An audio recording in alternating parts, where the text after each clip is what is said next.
Welcome to the Bike Shed podcast, where software engineers quietly worry about quality while the tools keep getting louder. I'm your co host, trusting AI with syntax but not with judgment, Scott K. Joining me, a man who hears the phrase good enough and immediately starts sweating, Matt Hamlin. And my other co host, a man whose instincts are fast, sharp, and occasionally dangerous, Dylan Spicy Take Curry. Folks, what are we getting ourselves into today? Yeah, so today we're talking about maybe two different things or a few different things sort of conflated together in terms of I think at least Scott and I were talking about this a few weeks ago where it's like we both received feedback on PRs and like that feedback maybe seems different from the plan that we had set out as a team or aligned on as a team in terms of the approach that we wanted to take. Um, or that feedback is like asking for us to do far more in the scope of a PR than what we expect to do in that scope, right? Like I think most engineers start with the intent of like I just want to solve problem A and like keep my diff focused on that, and then you know inevitably like in order to solve problem A, you're working in an old code base.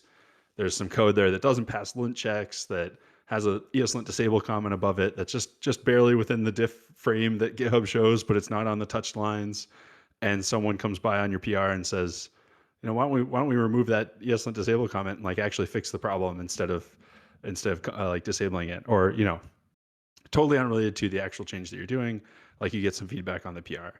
Um, and so I think we wanted to talk a little bit about like I feel like this is a common enough problem. Like how do we ensure that you're working on scope changes and you don't blow that scope out of proportion as you're tackling that work.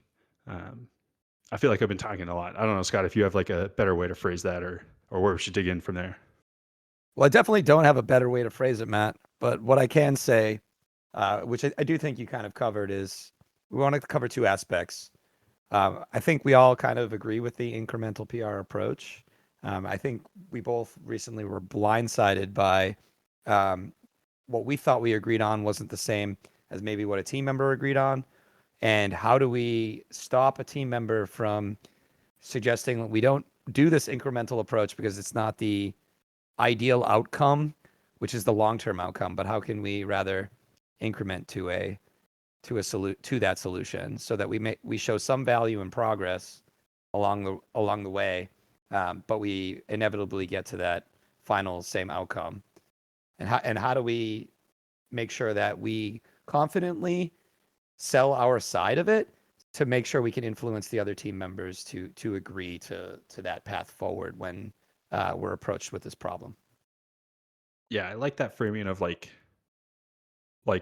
treating it like you need to maybe it's not necessarily always the case that you need to sell your team members on the approach that you're taking, but or maybe it shouldn't always be that case. But I feel like that's a good way to like default to that mentality of like you have a vision for how the work should be staggered or like incrementally worked against and then released, um, and you should be like sharing that vision as wide and as far as possible to make sure it like makes sense and to like get buy-in on it and like you know not necessarily go down the wrong path or do 4 out of 5 steps only to find out like, oh, actually we're going down the wrong path. This the fifth step won't actually do what we need to do, for example.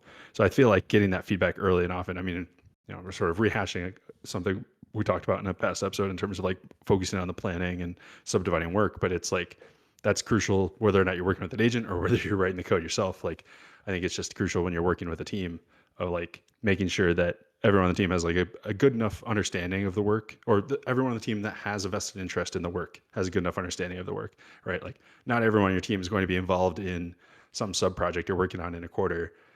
Like sure they can reach out for the resources, but like they don't necessarily need to be as well informed as you and maybe the people working with you or the people reviewing your PRs.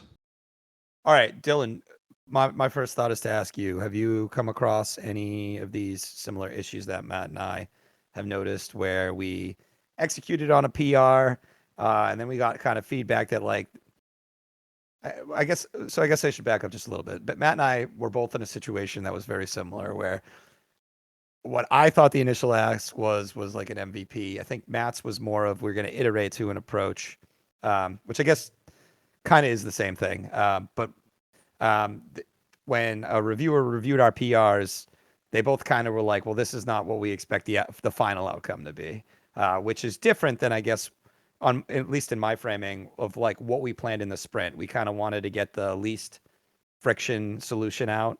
I think Matt's was more incrementing to the final solution. Is this just like is this a problem of like expectations versus reality? Like when they see it in a PR and code, it's like different than what they were expecting. Even though it was probably planned this way, maybe there wasn't enough like implementation details in the plan. Maybe that's questionable to even have that, but I've seen that where I work, sometimes we'll like try to put some of the implementation plan into the tech plan so that it's kind of like we're just putting it in place when we create the PR. We're not like putting too much thought into how to figure out what we're doing. We've already figured it out ahead of time. But I'm kind of seeing like I've seen cases where you do a big change in a PR and then you get somebody comes back in there like, you gotta split this up. Like I can't understand this at its certain scale or at its scale that it's at. And it turns into like now you have 5 PRs that you try to like break up those PRs into different purposes. Um, but I don't hit this a lot, and I don't know if that's just the team I'm on has learned to work well together, and we kind of know what to expect from each other. So we've Yeah. kind of developed a model where it's like, I'm going to try to keep the PR small for you. I'm going to be honest with you. If I think this is going to be something that you're not going to like, I'm just going to tell you up front. And like we'll pass a PR to somebody and be like, you're probably not going to like this. If you want to talk about it in person, let's do that. Yeah, let's dig on the team angle a little bit. I'm working with a newer team, and I know Matt's working with a team he's been on, but the team has a lot of strong opinions. Let's say that. Um, and you're working on a team that sounds like they've been gelling for a while, maybe a little bit more loose and a little more trust. Um, so I was kind of working with someone I hadn't worked with when I kind of this kind of happened. So I do think how well you mesh with a team or how much trust there might be is important. And then the other angle I think too is like some of these things we plan, but you know how these meetings go. We have like a lot of meetings. It's often can be very difficult to. I should probably give some context as to we have a lot of meetings that talk about everyone talks about their work a lot of the time, and you know how stand up goes when everyone's talking about their work in one ear out the other.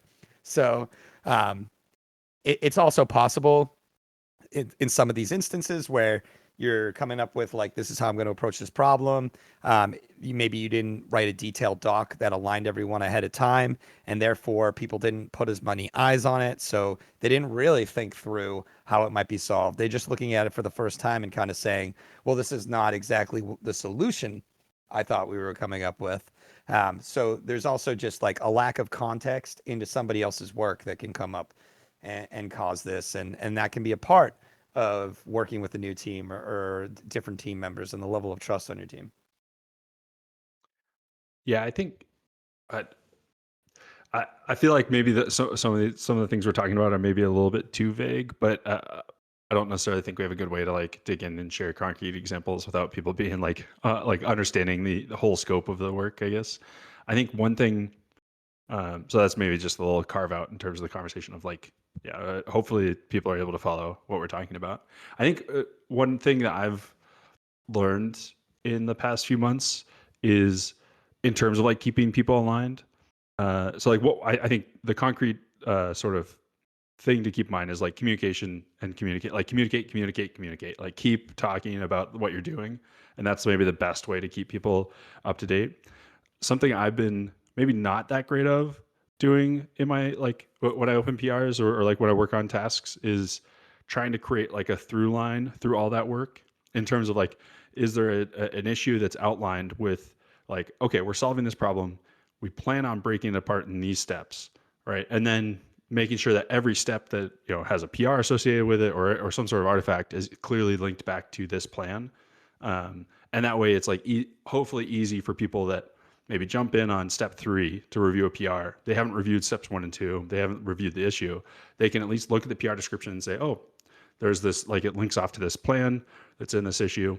Let me go there and read through that first to get a deeper understanding of like, oh, this is only one small slice of, this multi-step process.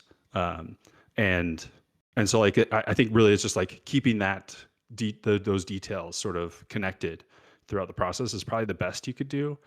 I think no matter what, or at least, I don't know, maybe I'm pessimistic. I feel like no matter what, there's going to be someone at some point that jumps in late into the process of the project and says, why are we doing this? Like, what is going on? Like, I didn't realize this.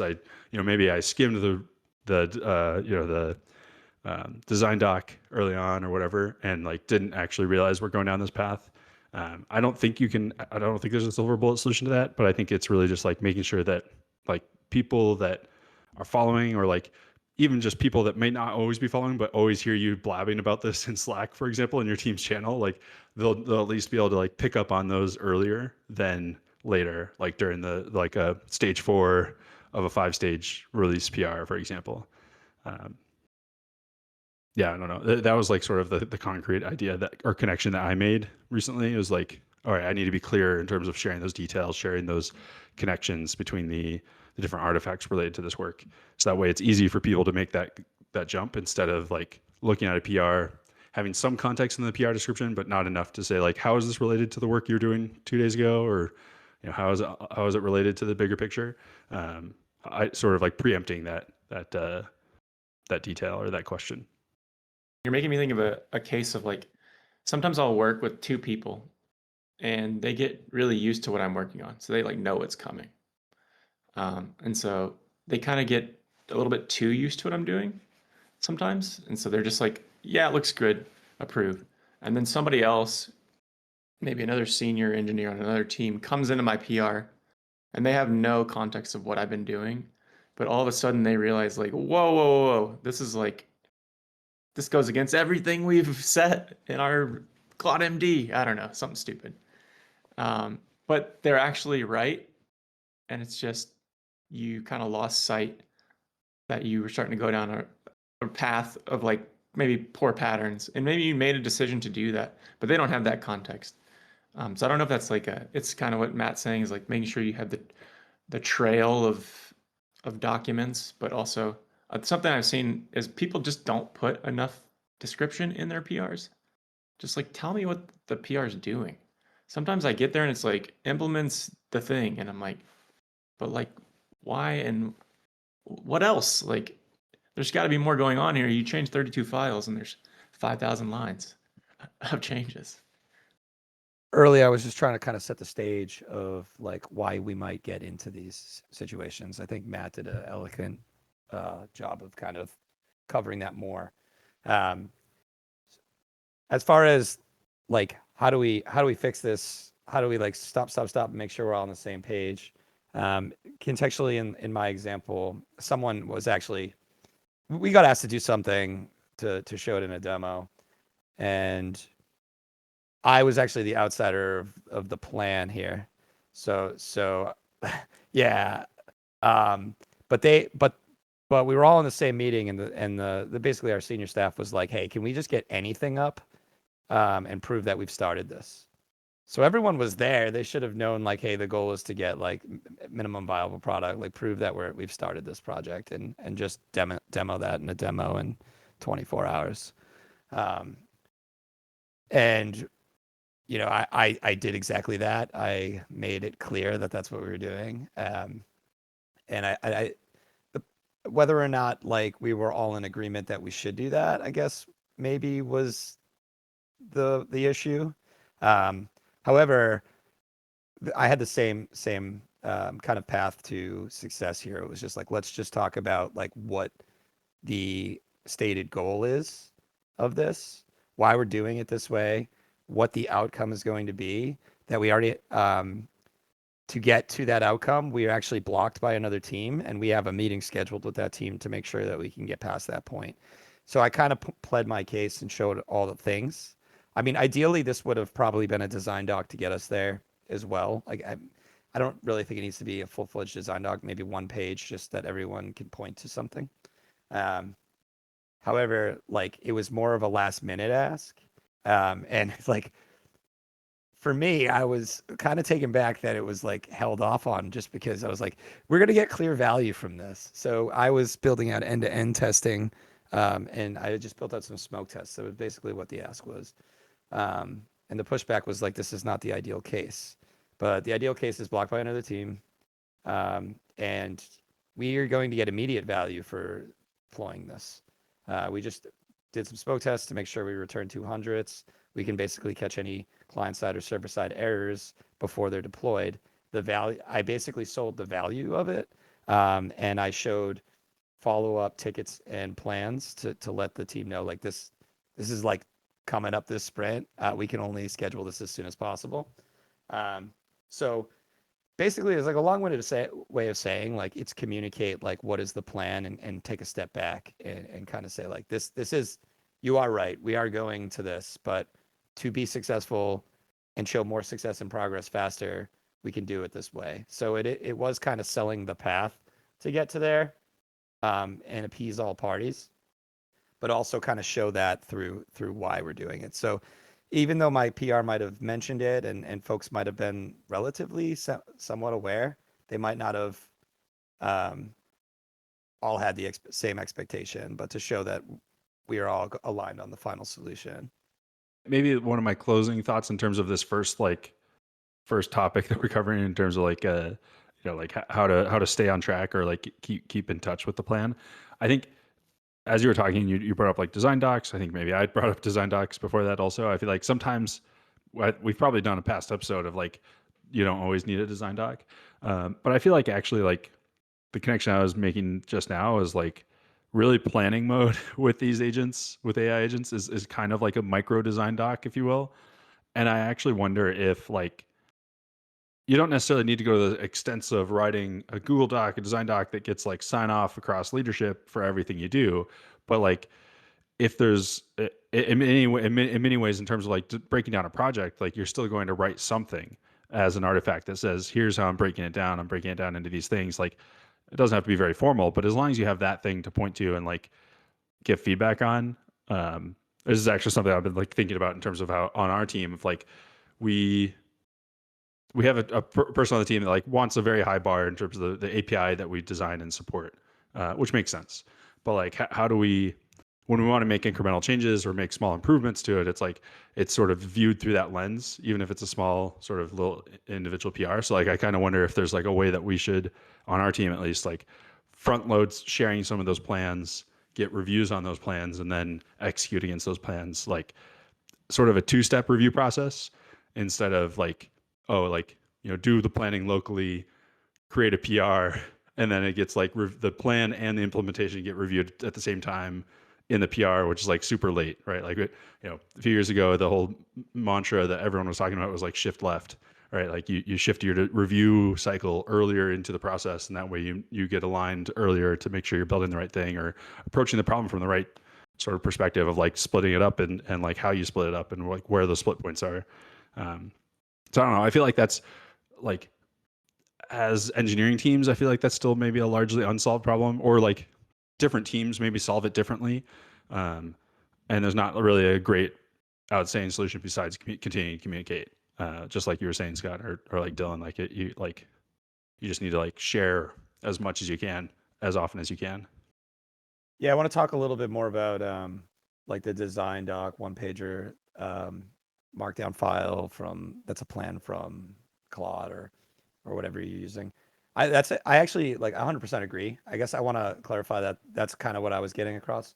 I do think obviously the complexity of what you're building, it depends on the kind of thing you need. So I'm gonna hit it with it depends, but that's just more of like if you're building something that's not common. In my example, I was talking about the same end-to-end testing that almost every application in the company is using. There's clearly a process defined for that. Things look very similar. So you just need something loose and fast. Whether or not that's in a markdown file, that's in the plan, that's in the PR.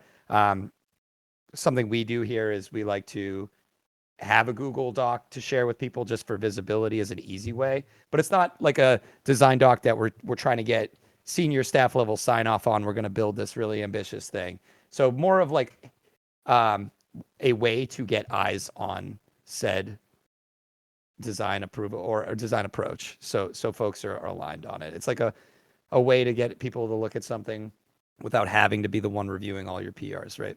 And get a high level understanding of the process and goal. I feel like it's so easy now to just get something into a PR really quickly. And maybe it's not that bad if somebody points out like, hey, maybe this needs a little bit more consideration. Can you document it somewhere? Like I feel like it's not even hard to like spin up that document. You get Claude connected to every different data source in your organization. Next thing you know, it's spitting out documents everywhere, PRs everywhere. That's what I've been doing the last 2 weeks. It's insane. Um, but I don't know. I just feel like it's really easy to get something that's really close in a PR really quickly. And I don't want us to steer away from that. Like if we need to like slow down a little bit once we get to that point and backtrack, I think that's okay. Yeah, I don't think, or at least I don't want to like argue for going slow. But I do think it's like important to like note that like slowing down a little bit at the beginning in terms of like sharing a plan and like maybe trying as hard as you can to get as many eyes on that as possible that are like as many eyes that are relevant to that as possible, I think is like going to speed up things in the long run. And so it's like, yeah, it's like you front load a little bit of the friction in the intent that hopefully the last part of the project is like just execute and you can ship as fast as you want. Yeah, I think it depends also like are these projects that you guys are sort of the product lead on, if that makes sense. Like you don't have a product manager. It's sort of outside the scope of a product. You have to sort of like bring it up and own and maintain the PRD essentially. Can you for the layman of listener, can you TLDR what like a PRD means in your case? Stands for PERD. I'm just kidding. Product requirement document. It's just like a spec of everything that you're trying to accomplish for a specific new feature. It has no attachment to like the actual implementation at all. Is that like is that sort of maybe a user story 2.0 in the sense of like maybe a collection of user stories for what you're trying to do, or is it like I've heard the term thrown around, but I've never used it, so I don't have like a good reference point. Yeah, I mean, that's a good way to look at it. It's just like every expectation of how the things should work once it's fully implemented. And then the way I've seen it done where I work is there will be things marked as like must-haves, nice-to-haves, out of scope. That's like a really big part of it, where like you'll list out everything that could be, and then you have to like be smart about like, okay, what's actually going to be possible in the time frame that we have. Um, and sort of try to meet that. So Gotcha. as I understand it, like PRD is usually owned by the project manager, and it usually explains what the user value is going to be, whereas a design doc would be owned by like the engineering team and explains the engineering execution, or at least I think that's how we use it. But they're very similar. Yeah, the reason I was thinking is like if you don't have a dedicated product person for the thing that you're trying to build, you kind of have to be that You have to person. own it. Yeah. And Mhm. maybe we're just like forgetting, hey, we need to put a little effort into creating that sort of document. So it's really clear why we're doing this. Yeah, I do like the framing. Maybe I've been harping on this for the past couple of years, but I do really like the framing and of thinking through like what is the end user going to experience, or like how do they know that something has changed and has been updated, or like what improvement is for them or whatever. I feel like one of our friends that used to work at Bleep Fair really sort of hammered this down in terms of like testing strategy of like make sure every time you do an incremental change, like before you go to do the incremental change, like make sure you know how to test it and like that there is something testable. Um, I think we maybe harped on this a little bit on our like AI like agentic engineering episode a little bit of like no like you know every individual unit ideally should have some way to test it instead of waiting for the last last integration PR of the project to like be able to test all the parts. Like you should be able to test each individual part as you go. Anyway, we're probably going a little bit off track. One other thread that we sort of brought up at the beginning is like, how do you keep scope small on PRs? I think we maybe haven't really touched upon that as much. I have like sort of one thought, but I'm curious like if you guys have other sort of tips or tricks or strategies that people should employ to try to keep that happening. I think maybe every engineer has experienced the place where they open a PR and they receive feedback that's like, do these other things that aren't directly related to the PR. I know I've personally submitted those comments on PRs in the past, and I hate myself for doing it, looking back on it, but I think it just happens. So yeah, I'm curious from your guys' perspective, are there like tips or tricks that you guys know of to like help cut back on that? I think certainly on a team with high trust, high agency, it's like maybe not as likely to happen, but not everyone gets the benefit of that being the case. I try to keep my PRs small and get them merged in. That's gonna sound crazy. Even with like a bigger project, I just hate slush branches. Maybe this is a separate topic, but I just feel like you're waiting too long when you create a slush branch to like test it in the actual production system. So whatever you need to do to make it not actually live in this production library or system via like a feature flag or an environment variable or something to like allow me to get my code merged so I'm not stuck with a bunch of PRs. That for me that's like cognitive overload and I feel like I can't move. Yeah, I feel like I'm getting stuck in the sludge. But then the other thing you called out is like if somebody has like these one-off comments that are unrelated. I'm starting to get better at just like having Claude just tell it like, hey, this comment here, can you just spin up another PR for that? Like, I don't want to think about it. I'll get to it later, but I'll have a PR ready. And I can just link to the comment in the comment, like, here's the PR for that. One of the things I've been working on is I have a new skill called watch PR, and it just like watches the comments. And then when they come in, it like tells me what to do to fix them. But yeah, talk about that in another episode, maybe. Yeah, I mean, I would basically I was gonna say the same. Like, I'm a huge advocate now for feature flags. How can we just like start to show progress? It's interesting because part of my feedback when I was building a massive thing last year here, and it was really difficult for me to wrap my head around like how do I build this thing in small increments. I kind of did, but I had some big PRs, and then I just ended up like ripping that big PR apart and making it like a couple of smaller ones. So even my like manager was advocating. He's like, you make sure you do things in small, more incremental approaches. So my former team, or it's technically the team I'm still on, they're big proponents of that. So making sure like even your team is aligned on that. But yeah, feature flags and also just like clarifying it from the jump and just letting folks know that we're going to increment on this. This is how this feature is going to be implemented. Here's like going to be the first pass this sprint. Just being clear at a time, like this is how we're going to get there, and that like if we wait to do it and just yeet it out there, it's going to require more testing the bigger it gets.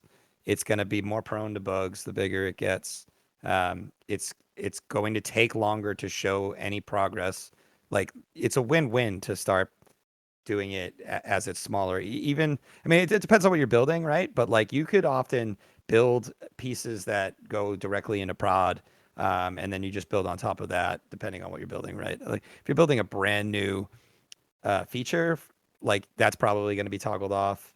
But you can get it being tested in production by engineers or QE or whomever might need to look at it and show that it's like, hey, it's here, and give them like a link to it. So you can show progress faster, and I think that's kind of the sell, is that like, hey, it's already out. You can check it this way, and people can start like you can increment on it and increment on the bugs that might exist if bugs exist, but you catch things faster. So if you have like something half done, and for whatever reason it's not going the way as expected by other engineers, you're going to catch that faster than if you do the whole thing and it turns out, oh, actually we meant for it to be like this. Now there's more time is going to be wasted. So there's more impact that occurs, and it occurs at a quicker rate when things are iterated on.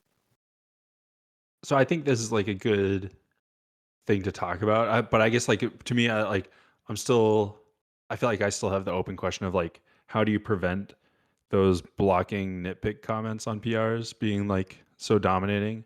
I don't know. Maybe this is just a me problem, or exacerbated by the current team. And maybe this is like a topic that we should have its own episode on. I guess if like how do you preempt that in a sense? Like the example from the top of the show of like it's like, oh, like your diff you made one small change to an old code base, and in your diff view in GitHub on your PR it shows like someone had a eslint-disable comment 5 lines above the actual change that you made, and then someone comes along and says like clean this up, like reduce this. I think Dylan, you sort of spoke to it in terms of like just reply to them, say here's a PR that Claude spun up to actually do the fix, which I think is valid. But I guess like I'm curious like if you guys have any other tips or tricks to certainly you want to iterate faster, like you can sell your team on iterating faster, but I feel like you're still going to have those like comments that just like slow you down and just like add churn.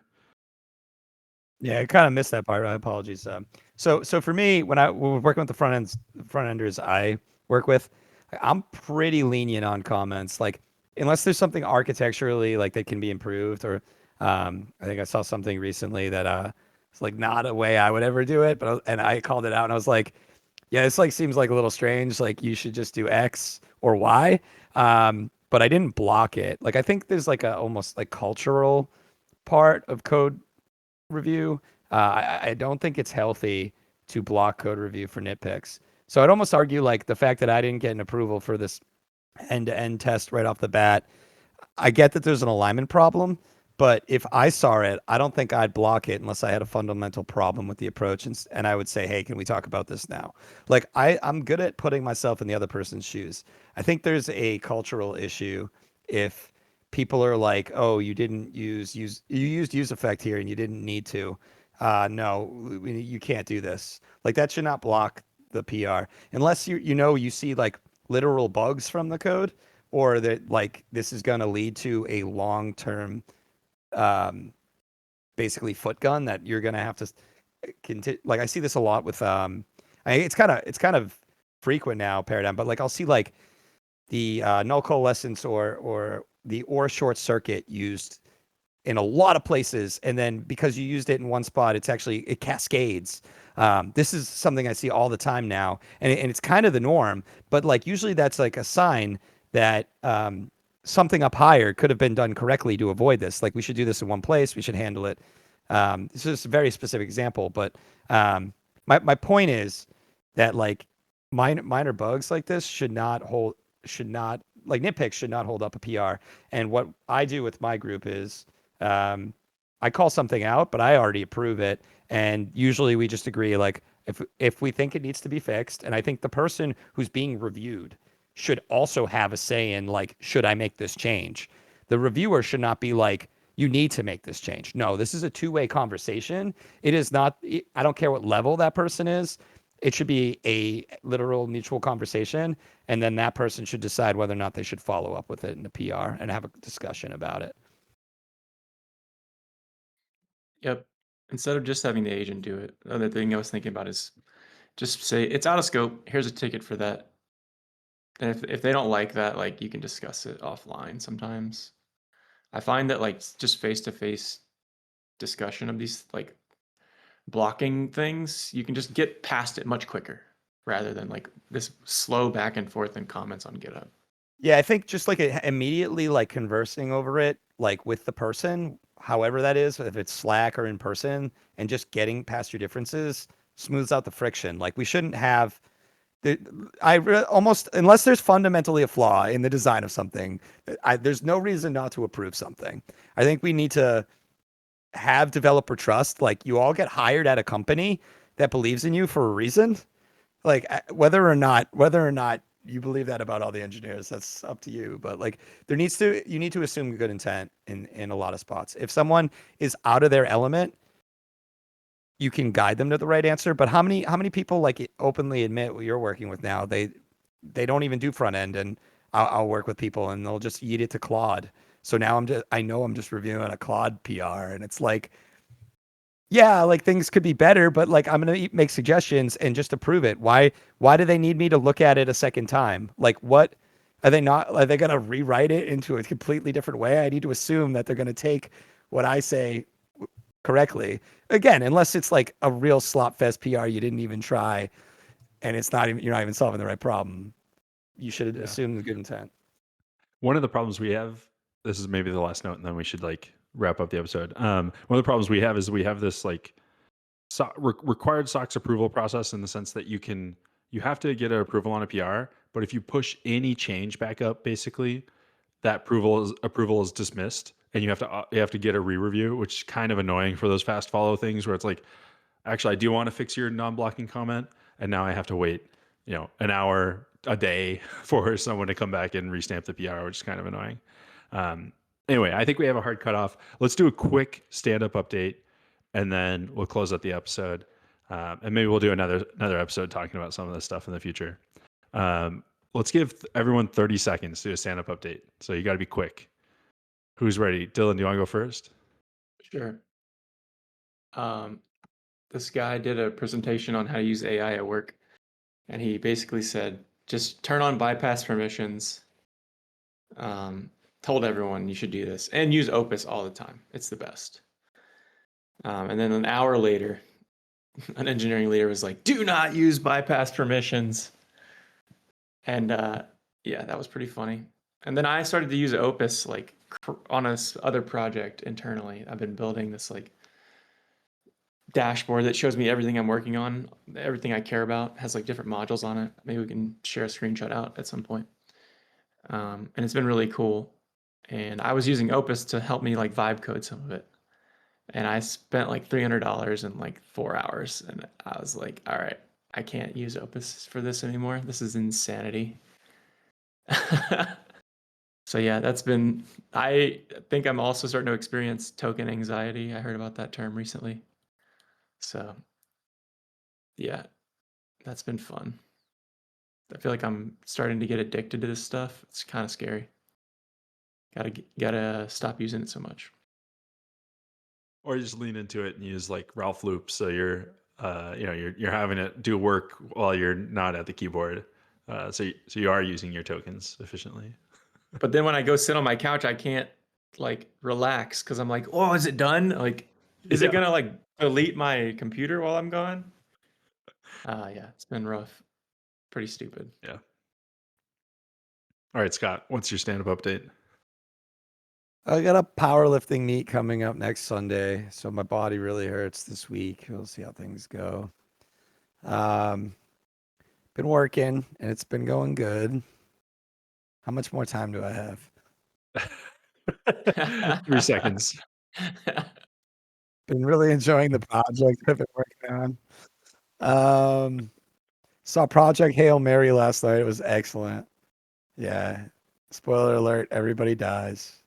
Yeah, Frodo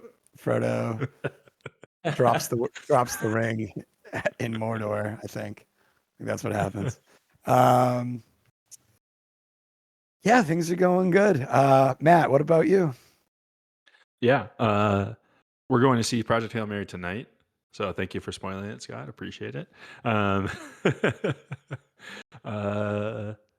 Yeah, I don't know. Things have been chill. It's I feel like it's been a bit since we recorded, or just a hot second since we recorded. So it's nice to get back into the booth. It's a metaphorical booth, not a physical booth. Except for you, you're in a yeah. booth. I'm always in a booth. One could argue that room is a booth. Yeah, it is. I've seen larger booths than this room. Booth-like. Sure. Yeah. Yeah, I'm also feeling the what was the phrase you used, Dylan? The token Anxiety. Anxiety. Yeah. That's hard to compete with, but yeah. Yeah, I think that's about it. Let's wrap it up there. Thanks everyone for tuning in this week. Remember to leave a review of the episode and the show on your favorite podcast network. We appreciate 40 PRs out of 1 the most. Remember, if the app doesn't let you review it like that, then it's a bug on their end, not on our end. Feel free to join the Bike Shed Community Discord server to connect with other folks in the tech ecosystem and share your thoughts with us and other listeners. You can find a link to the server as well as all of our episodes, transcripts, episode summaries, fun little tidbits at bikeshedpod.com. That's bikeshedpod.com, all one word. If you enjoyed this episode or other episodes, please share with your friends. Or if you're sitting in a movie theater watching Project Hail Mary, let them know about the podcast. We need more listeners. Otherwise, see you maybe next week, maybe the week after. Who knows? Peace out. Later.